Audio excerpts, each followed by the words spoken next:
هذاك علاش انا زاد حبيت نحل قوس على الاحداث اللي صارت في تركيا والجزائر وسوريا. بالنسبه للي ماتوا ان شاء الله ربي يرحمهم ويصبر اهاليهم.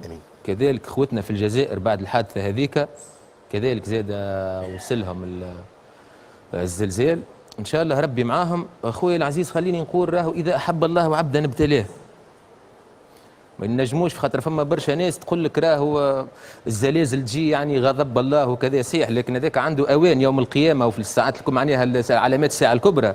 لكن هذا انا نعرف الابتلاء باذن الله ابتلاء، الناس هذوما معناتها فيهم المسلمين وفيهم اللي يوحدوا الله.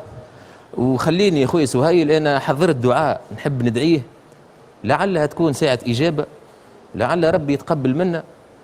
سالش انا نحب ندعي انتم قولوا امين.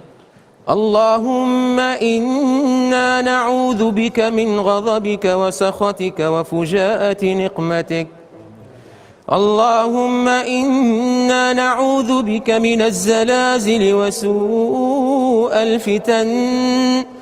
اللهم اكفنا شر الزلازل والمحن. اللهم الطف بإخواننا في الجزائر وتركيا وسوريا.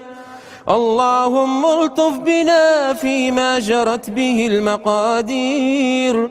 اللهم هون علينا مصائب الدنيا والآخرة يا رب العالمين يا أرحم الراحمين.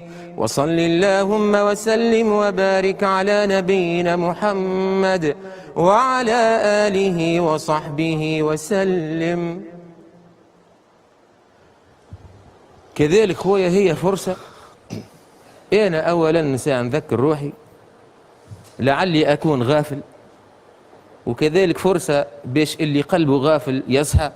هذه علامة من علامات الله، هذه علامة لكل إنسان باش يراجع روحه وباش يتفقد روحه مع ربي وباش راهو شوف هذا أمر الله، فرصة باش الإنسان يكون مع ربي.